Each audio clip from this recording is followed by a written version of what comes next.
Hi, and welcome to Have You Read Any Good Books? I'm Mavis Applewater, and this is Author Chat.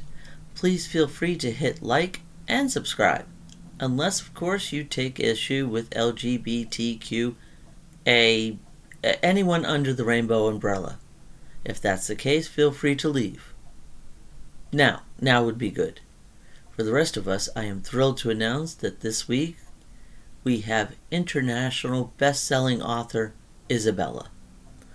Isabella has penned 16 books and counting, including the Uniform series, the Executive series, the Faithful series. Some of you may know her under her other pen name, Jet Abbott. In addition, she's won many accolades, including 3 Indie Book Awards. Isabella is also the driving force behind Sapphire Books, the home of many talented authors and poets. And now, Isabella. And there we go. Hello, Isabella. How are you? I'm good. You're the first one who's in my time zone. I almost screwed up. It's like, oh, wow. Everyone else is like back east or in Texas. Yeah, Before, I bet it's hard to try and find times, that work for everybody. it is. It's a little odd.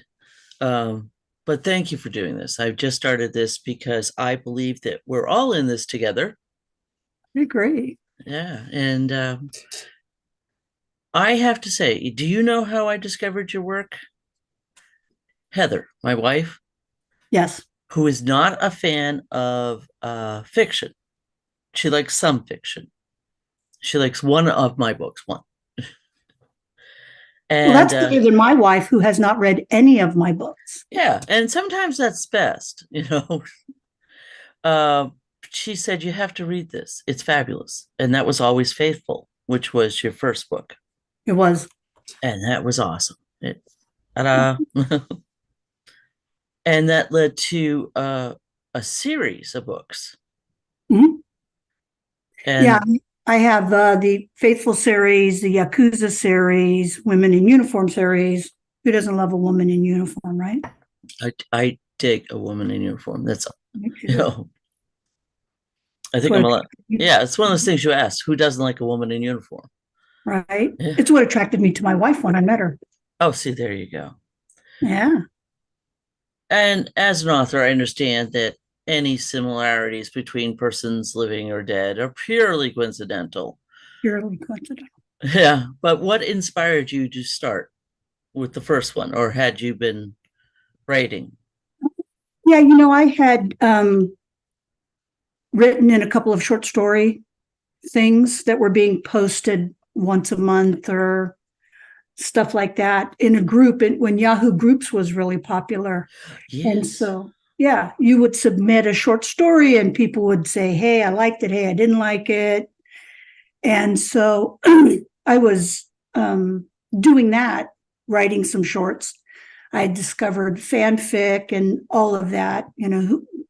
Who among us has not read some, Xena fanfic and other stuff?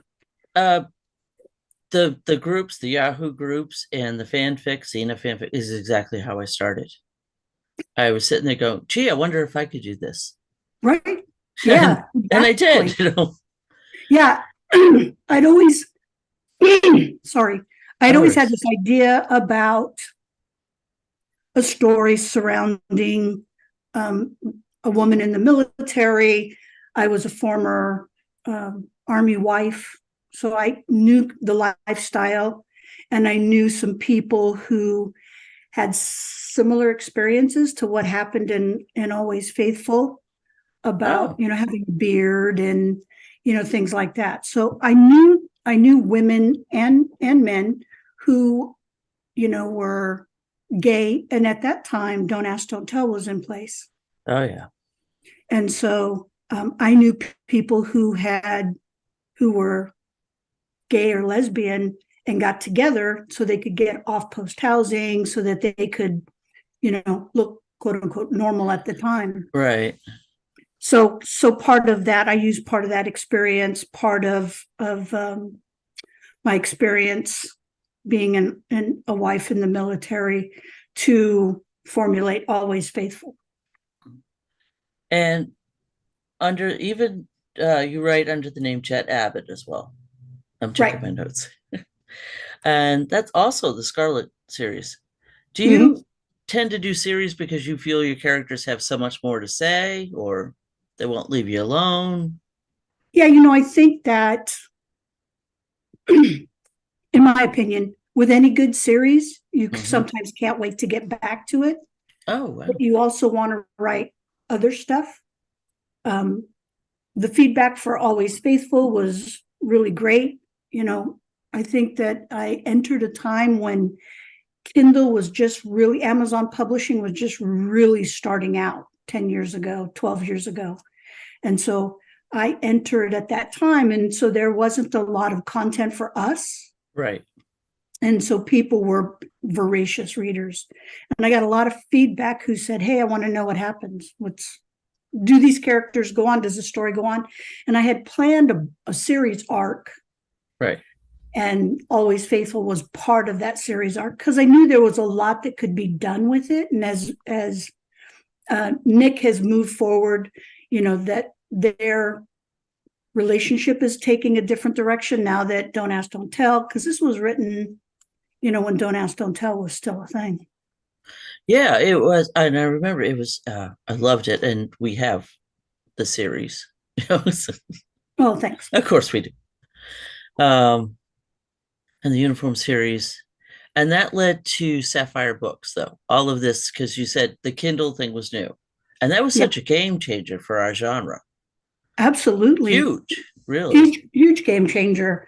I had submitted Always Faithful. I had been working with an editor from another publishing company to, as part of, they were developing a stable for authors. Mm-hmm. So they put this program together. My Always Faithful was selected. Things kind of fell apart, but I was offered to work with one editor in particular. And the book got submitted to the publisher, and the publisher liked the premise but wanted me to do a complete rewrite. Oh, yeah. And I said, well, then that would be your book, not my book. Right. And so, I'm sorry, you're denying it, And she said, I don't think you understand. No, I want to. And I said, no, I understand. I understand what you want. And she Yeah. really thought maybe it was a test, whether I could, fall in line and, write according to their standards and advice. And I said, well, thank you, but no, thank you. And here we are. Yeah. And I'd been turned down by another publisher. And I just thought, and Shalene said, why don't you just do it yourself? And I don't know if you know, but I'm a college professor. So I teach as part of my I loved job. reading your bio. I was like, I didn't know that. Yeah. And so I love to learn. I love to teach myself new stuff. I really enjoy learning. So I thought, I got all the books at the time about Amazon, and because Amazon was just really starting to open its doors to, those of us who probably wouldn't make the niche in mainstream publishing. And I don't think people remember there was the Nook, and that's it. Yeah. And Yeah. Roxanne Hart, she's no longer with us, but she Right. started lesbian audio and digital, and she really saw ahead of the game on that. Yeah. L Publishing. Mm-hmm. Yeah. No, it's true. And I think that, it's been a great thing. Publishing's been very good to me. The readers have been awesome to me. I feel really lucky to have been, accepted into the community as a writer and as a publisher. And it just kind of took off from there. We've had writers come and go, which is part of the publishing game. Yep. I'd like to think I've worked with some of the best writers in lesbian fiction. You have some amazing writers with you and poets. I love that you do poetry. because it's often overlooked. And It's I not a big seller, it's not a yeah, big seller, but if we don't give people voices, who will? I mean, they can right. do it themselves. I mean, they can do it themselves. So I'm not saying, publishers are the end all and be all. No, but it's nice, and your work has been rewarded. 3 indie book awards. 3. Yeah. Wow, Yeah, that's something. I'm really I'm I feel like I'm more accepted outside of lesbian fiction award-wise than I am in lesbian fiction. I got Reader's Choice Awards. I've won the uh, Chasing Liberty just was a finalist for the Reader's Choice. Oh, that's right. Yeah. And so for some reason, I feel like I'm more accepted outside the community than in the community sometimes. Yeah, it's tough sometimes. It's but I for one am glad that you are writing because I love your books. My wife Oh, likes your thank you. books. Thank you. Tell Heather hi for me. I will. She's out on an errand. You know, get out of the house. Uh, what? No, I saw. Do you have a book coming out about how to write lesbian romance? Did I I see do. that? Yeah. That's so funny. It's a little funny. Why do you say that? It's just like, oh, here you go. This is what you do. Well, you know what? Or is it more like open ended? Like this is should inspire you. Yeah, I think it's one of those books that kind of say, here's the genres, here's the history of lesbian fiction, here's Hmm. from pulp fiction to today, and ways that mainstream authors have tried to incorporate gay characters into their book. And so what I do is look at how to use dialogue to further plot, how to do it, how to incorporate LGBT communities into your work authentically, how to work in different ways of bringing LGBT characters to life more vibrantly. And a lot of times I think that people, especially mainstream authors, in a lot of ways add us because it's kind of the in thing to do right now, Right. Yeah. but they don't fully flesh those characters out. And I want people who've thought about writing lesbian romance to feel comfortable. And here's kind of a guide path. And I give them examples on subtext, or I give them examples on, showing versus telling. I give them a lot of examples throughout the book. And then we talk about publishing, marketing, Right. and all of that at the back end. Well, even back in the day, before I was published my first one, I was actually told by a prominent lesbian publisher that you cannot mix romance and mystery. Now that was the Oh, rule then. And yeah, now it's like, are you kidding me? I, right, I remember saying that to Missy Good, and she just laughed and laughed. right. Well, and I think that, what's so great about writing today is that you can mash up any categories you want. Yes. Gothic, steampunk, fantasy, whatever you want to mix up, you can do that. Necromancer fantasy, lesbian, necromancer, goth. I mean, it's endless. It is endless. And you have explored several realms, and I love it. I Uh, have. Writing can open doors that you thought were closed. See, I was hanging out your website. Oh, thank you. I think that you're probably in the same boat. When I tell people that, I run a publishing company and that I write books, they're like, "Oh, I have this really great idea for a book." Oh yeah. Oh gosh. You should, We did what's that? or you they say you should write. Yeah. I have great story material for you, all of those things. And I always tell them, the only difference between you and I is I just put pen to paper. Right. You need to do that. That's your story to tell, and You should tell it. you should tell it. We did a cruise with Olivia. We did Literary Adventures at Sea. And on the second Literary Adventures at Sea, we ran a manuscript call, and we had 100 women show up to submit manuscripts. Wow.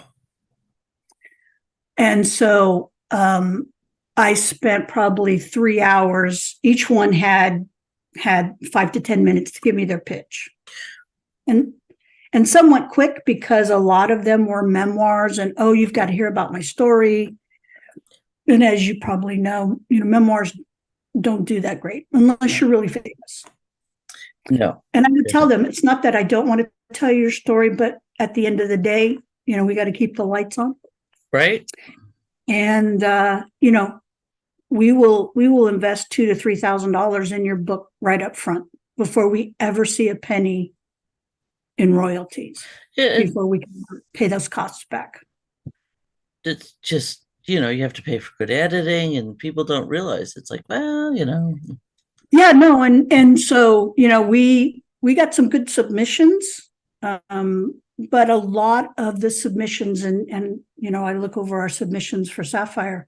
A lot of submissions need some tweaking. A lot of submissions need to be able to, have authentic gay and lesbian characters, or correct setting. We talk about plot. We talk about character development. All of those things, even communication. At one point in this book, in Beginner's Guide to Writing Lesbian Romance, I say, basically, if they can have a conversation to fix this, have the conversation. Right. Don't make it a miscommunication event where the reader's going to go, well, all you had to do was say something, or why didn't you say something, or why did, and so it's those kinds of things that really brought me to write this book, Beginner's Guide to Lesbian Romance. I have a couple of others that are going to be coming out in the Beginner series in the next, couple years. But I really wanted to, kind of give back to the community to help other aspiring writers. Because, as you know, I used to do Tea Time Tuesdays before the pandemic. Right. And I would offer courses free. You just had to show up, sign up, show up.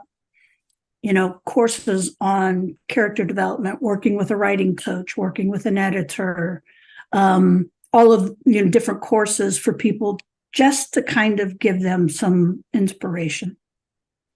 It's amazing how much has changed. Like you said, you came in at the beginning of Amazon, but for a long time, when we couldn't get married, and that was a good theme, because we all lived it.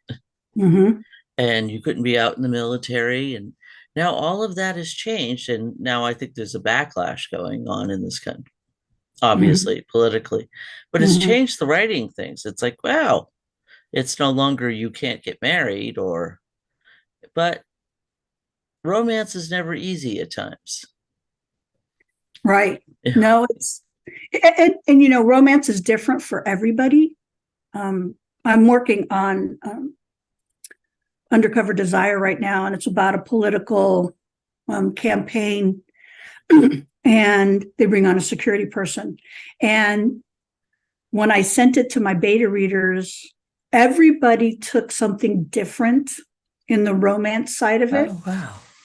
Everybody, one person said, oh my gosh, she has PTSD. This would never happen. She would never open herself up. And I'm like, really? Another person said, oh, I loved how you handled that. It was so great that you let her, And then another person said, I know lesbians are U-Haul daters, but, and I just, everybody took something different from that book. So romance, even in a reader's eyes, is never easy. Yeah, I mean, if you have an easy romance, no one's going to read that. Yeah, that's a barbecue. That's a barbecue romance. It's that feel good, sit down, have my glass of wine, and there's nothing wrong with that. I mean, if that's what you want to read, go for it. Yeah, no, no.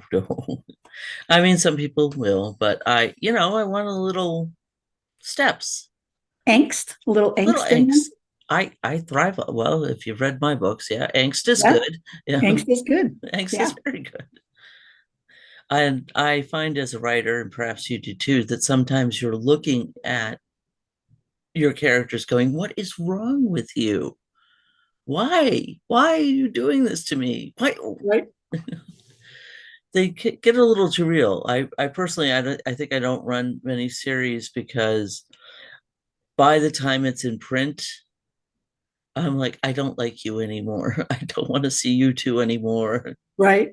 You get It's tired of them. By the end of a book, I'm ready for it to be done with the process.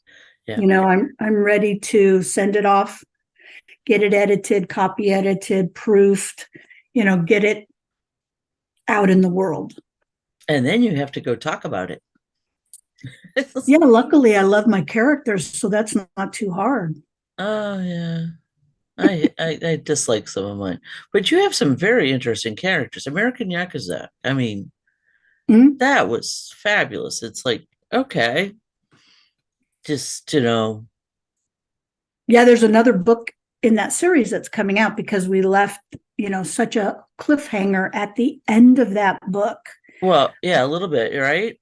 right? So I Um, to I wanted a multidimensional character that was dealing with the fact that she was not only Japanese, but she was Korean and she was American, right, and how those either intertwine or are complete polar opposites. And in some ways, Loose Potter is, kind of a dichotomy of wanting to keep tradition right. and be part of tradition because it's what grounds her. Family's what grounds her. And then she meets this reporter, Brooke Erickson, and they form a relationship. And, there's some uh, BDSM in this book. Oh yeah. And it's very well done. No? Oh, thanks.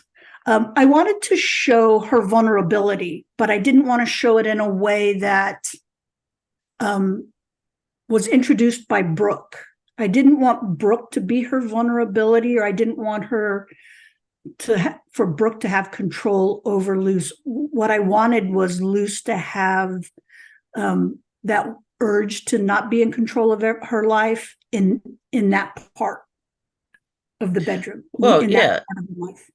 submissive, out in the world, the strong and Right, right. makes perfect sense.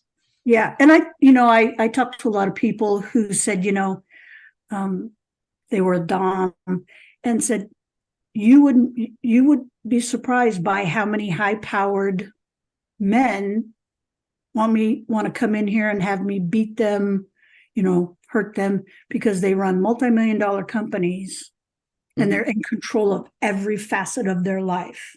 They're making these huge decisions. And when they come in here, the roles are switched. And yeah, they don't have to. I tended bar for a really really long time, and one of the nights, several of the nights, was a fetish. Yeah. So no, it's like I actually asked once on my e group. It's like, what do you get dominatrix for a baby shower? Because she was having a friend of mine was having a kid, and that's what she did. She was a dominatrix. Yeah. Yeah. Yeah. So new books are soon to be released. How to Write Lesbian Romance, Mm-hmm. and the one you're working on now, Politician, Security Guard, Yeah. Undercover Desire. Undercover, great title. What are we look? Is that coming soonish or Yeah. in the next year? Yes. Beginner's Guide comes out in February. Sweet. Valentine's Day. Yep. Yep. And then Undercover Desire comes about 3 or 4 months after that. So February, May, May, Juneish. And then I've got a couple of other books. I'm currently working on some children's books. Nice. Yeah. And one of them is about, because as you probably know, my grandson was born this year Yes. in May. and I have another one on the way. Oh, congratulations. Thank you. Yeah. It's I the said, well, best. It really is. I see your pictures of you guys and Bean and just thought, wow, she's grown up so fast, It right before our eyes, in a blink of an eye. And the good thing is you get to give them back. Oh, she's sticky and hyper. Go ahead, take her, please. right? Here's your kid back. Here you go. Yeah, so I wanted to write some books, I think, for my grandsons, because we found out they're both boys. And so I have a book, Wesley and His Magic Cowboy Boots. And Oh, yeah, because I bought it may not be Wesley, but Wesley is my grandson's name. mhm. And so it may not stay Wesley. I'm going to talk to my son about it to see, how he feels about it. But I really kind of wanted to put something together for my grandsons that they could see and be a part of and know that, I'm thinking of them and how much I love them. And so anyway, and I'm going to do one about a little boy or kids. I think I'm going to make it teddy bears because it just becomes kind of volatile after, if you start assigning genders and Right. his two grandmas and Awesome. how that works. And so, yeah, I'm working on those right now. So those will be coming out next year as well. Well, that's a big project. That's Yeah, it's a exciting, though. divergent. It's a real big divergent. Yeah. It's like, and now we have children's books. Right. But what was the one I hadn't read? Twisted Deception and Mm-hmm. Chasing Liberty, you said was a finalist. And I have not familiar with those two. Yeah. I have to get shopping then. Well, hey, if I can just send you one, I'd be happy to do that. I'll send them to you. You know what? I love Chasing Liberty was a fun project. I wanted it, and again, this is me. I wanted it to be kind of a barbecue romance, Right. but it never works out that way. I really end up breaking the characters in such a way that I always feel like I haven't done my job or I haven't given somebody a meaty book to read if I haven't broken the characters, or if I'm not working with broken characters in the beginning, or if Right. they don't get broken halfway through. Twisted Deception's a really good example of that. There is a elevator scene where the main character is attacked Uh-huh. in her office elevator. And so it become, and when I originally had the concept, I thought, well, I'll just have her be raped. And then I thought about the character arc, and then I thought about the story arc. And I knew that there was not going to be enough pages Right. for the couple to be together at the end in a happy ending. Yeah, because when something like that happens, it's just not resolved or Right. And the trauma that they endure and all of uh, those things. So I that's really, lifelong. And yeah, right. but I saw the cover when I was, and I was like, I have not read that. I would remember that. That's an awesome cover. Thank you. Yeah. So Chasing Liberty is a standalone in the Uniform series. It is. I do like when they're standalone. Yeah. Yeah, all of my books I thought they would be standalones, Hmm. but somehow it just doesn't work out sometimes. Yeah. Like, well, those pesky characters have other ideas. Right. So anyone shopping for Valentine's gifts for their aspiring writer should buy your new book. Yeah, I think so. I The know, feedback that we've gotten on it has been phenomenal. We've heard, some of the reviews have said, this isn't just for lesbians, this is for the LGBT community or for anybody who's writing romance. So that makes me feel good. awesome. I'll have to check it out. I saw the title. I'm like, okay. And I didn't know if it was humorous or I'm just watching my dog walking by. It's like, what are you up to?